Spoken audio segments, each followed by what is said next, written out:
बेटा बच्चे आज हम पढ़ने जा रहे हैं इक्वेशन ऑफ काइंड्स। इसमें हमने पहला रिएक्शन पढ़ना है जिसका नाम है डिहाइड्रोजनेशन ऑफ डाइहाइड्रोजन। अब नाम को 2-3 दफा गौर से पढ़ेंगे ना मेथड के नेम को, तो हमें बहुत सारी चीजें जो है, बहुत सारे पॉइंट्स इसी में क्लियर हो जाते हैं, इसी में क्लियर हो जाएंगे।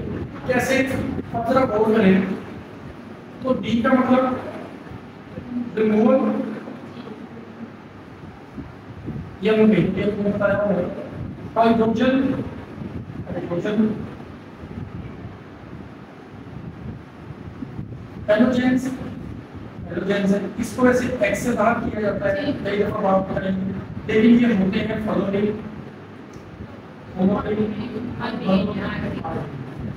ठीक हो गया।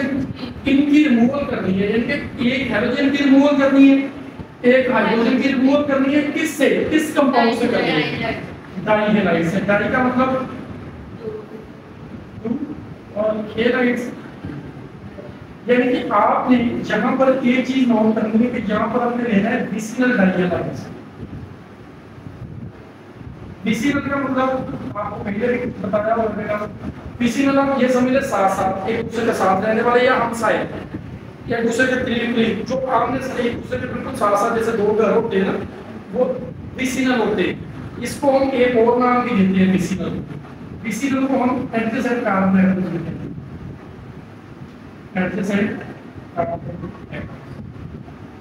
ये इनके एक तरह के साथ साथ वाले, अगर एक घर छोड़ के अगला घर की बात करेंगे तो एडजेसेंट नहीं है, एडजेसेंट वही है जो बिल्कुल साथ साथ है। अच्छा, अब आते हैं बच्चे इसके रिएक्शन कंडीशंस के ऊपर।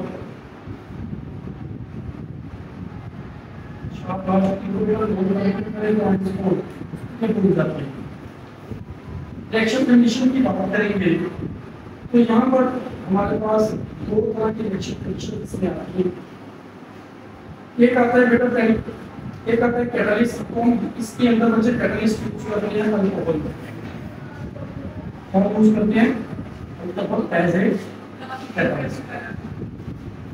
ये नोट करने शाबाश। दूसरा पॉइंट बच्चे इसमें आता है वो टेम्परेचर का है। इसमें हम टेम्परेचर को यूज करते हैं 80 Celsius to 150 Celsius temperature. Temperature जो है वो बच्चे इसमें वेरी करता है 80 टू 150। अच्छा, अब आते हैं जनरल रिएक्शन की तरफ। जरा समझना है और तो दो स्टेप के अंदर ये रिएक्शन होगा। वैसे तो एक स्टेप के अंदर भी यूज होता है, लेकिन आपको समझ दो स्टेप में है।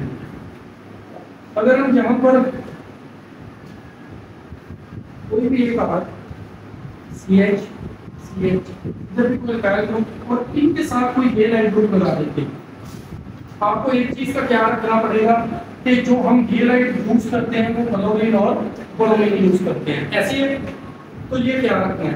तो ये जनरल रिएक्शन है, इसके अंदर आप कोई भी तो इसका बच्चे हम लोग रिएक्शन करवाएंगे किसी भी स्ट्रॉन्ग बेस के साथ, जैसे KOH हो सकती है या यहाँ पर NaOH भी यूज कर सकते हैं।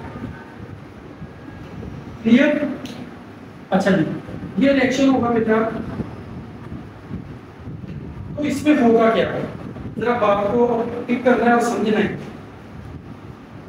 अगर मैं कहूँ ये वाली हाइड्रोजन जो है, चले मैं इस हाइड्रोजन को भी यहाँ नहीं लगाता, आपको समझा नहीं, मैं किसको हाइड्रोजन को यहाँ लगा देता। अब देखिए इस हाइड्रोजन के ऊपर प्लस चार्ज है, इसके ऊपर भी प्लस चार्ज है, इसके ऊपर पार्शियल नेगेटिव है, इसके ऊपर पार्शियल नेगेटिव। यहाँ पर आए तो पार्शियल के ऊपर पार्शियल पॉजिटिव और हाइड्रोक्सिल के ऊपर पार्शियल नेगेटिव। तो हमारे पास क्या प्रोडक्ट बनेगी? पहले स्टेप के अंदर वो वर्क लगेगा। जहाँ से ये जो पोटेशियम है, ये पोटेशियम हेलाइड जो है इस पोटेशियम को पकड़ लेगी और जहाँ से ये वाला जो हाइड्रोक्सिल ग्रुप है ये इस हाइड्रोजन को पकड़ेगा। तो हमारे पास क्या बनेगा? हमारे पास बेटा बनेगा R, यहाँ से हाइड्रोजन निकल गया, CH रह गया, यहाँ से हमारे पास हाइड्रोजन निकल गया X और ये R। अब जरा गौर करना है, एक आपका बॉन्ड इस कार्बन से ब्रेक हुआ, एक आपका बॉन्ड इस कार्बन से, दोनों एडजेसेंट कार्बन है, साथ-साथ वाले कार्बन है, तो यहाँ पर हमारे पास क्या बन जाएगा, डबल बॉन्ड।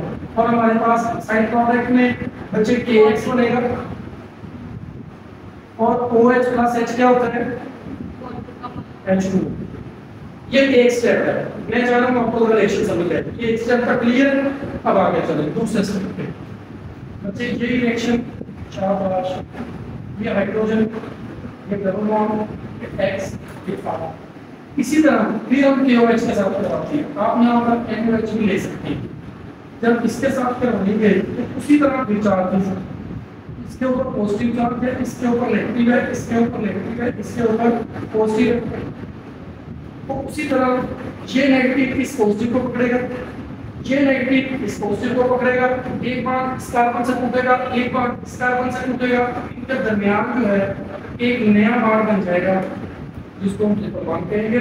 प्लस उसी तरह हमारे पास KX और प्लस H2। मैंने दो स्टेप के अंदर आपको करवाया ताकि आपको ये रिएक्शन समझ में आ जाए। इसको हम सिंगल रिएक्शन के अंदर भी कर सकते हैं। वो कैसे कर सकते हैं, यहाँ तक बात क्लियर? चलें अब मैं सिंगल रिएक्शन के अंदर करवाने जा रहा हूँ, सिंगल स्टेप के अंदर। सॉरी, जैसे मैं ये टॉपिक ले रहा हूँ,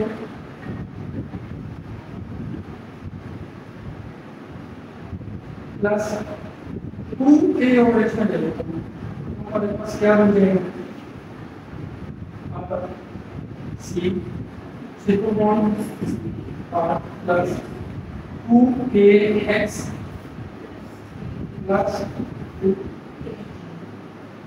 डायरेक्ट है। लेकिन डायरेक्ट में आपको बच्चे ये चीजें समझ नहीं आनी थी, इसलिए मैंने इसको दो स्टेप के अंदर किया है ताकि आपको ये चीजें सारी क्लियर हो और अच्छे तरीके से समझ आए। अच्छा जी, अब आते हैं एग्जांपल पे। एग्जांपल में हम कोई भी एक अल्काइल ग्रुप लेंगे और कोई भी आप अल्काइल ग्रुप को गैर भी कर सकते हैं। जैसे ये देखिए C एक तरफ हेलाइट लगा दिया, कौन सा हेलाइट लगाना है, चलिए बी आर लगा दिया, ठीक है। दूसरी तरफ भी बी आर लगा दिया, एक हाइड्रोजन यहाँ लगा दिया। मैंने इसमें कोई भी एक्स्ट्रा वैल्यू नहीं लिया, वरना आप यहाँ पर वैल्यू ले सकते हैं। अल्काइल तैयार करनी है ना, तो यहाँ पर दो कार्बन में अल्काइल तैयार हो जाएगी जिसको इथाइन एसिटाइलिन भी कहते हैं। यहाँ पर चार कार्बन वाली अल्काइल तैयार हो जाएगी जिसको ब्यूटाइन कहते हैं। अगर सेंटर में ट्रिपल बॉन्ड आएगा तो वो ब्यूटाइन हो जाएगा। ये हमको पता है ना, नॉमेनक्लेचर के अंदर सारी चीजें डिस्कस की। अच्छा, इसका रिएक्शन हम लोगों ने करवा देना है 2KOH। अब मैं सिंगल स्टेप के अंदर करवा रहा हूँ, डबल स्टेप के अंदर आप लोग खुद करके दिखाएंगे। इसकी प्रैक्टिस करें, खुद करें डबल के अंदर। तो क्या होगा, सिंपली यहाँ से एक Br निकलेगा, ये Br निकलेगा, ये भी निकलेगा, ये हाइड्रोजन निकलेगा, ये हाइड्रोजन भी निकलेगा। तो पीछे बचेगा क्या, CH triple bond CH plus 2Br plus 2H2। ये सिंगल स्टेप के अंदर मैंने किया, लेकिन आपने इसी तरह सेम इसको डबल स्टेप के अंदर खुद करना है, इसकी प्रैक्टिस करनी है। फिर आपने बताना है कि जहां से आपको बात नहीं क्लियर होगी तो बेटा क्लियर आप लोग क्वेश्चन पूछ सकते हैं, वीडियो वाले बच्चे कमेंट बॉक्स में पूछ सकते हैं और दूसरे बच्चे जो है वो यहाँ पर पूछ सकते हैं।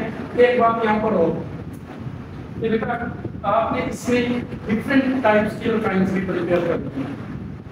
ये अल्काइल ग्रुप में आपने बड़े अल्काइल ग्रुप भी लेने हैं, मिथाइल भी लेना है, इथाइल भी लेना है, प्रोपाइल भी लेना है, इस तरह इधर भी। और इसको आपने सिंपल एसिटाइलिन से लेके, ये मैंने एसिटाइलिन जो है इसकी डेफिनेशन कर दी है, सिंपल एसिटाइलिन से बेटा आपने इसको लेके तो आपने इसको बड़ी चेन्स के अंदर बना के इसकी प्रैक्टिस करनी है। प्रैक्टिस करेंगे तो ये चीज नहीं क्लियर। चलो अल्लाह हाफ़िज़।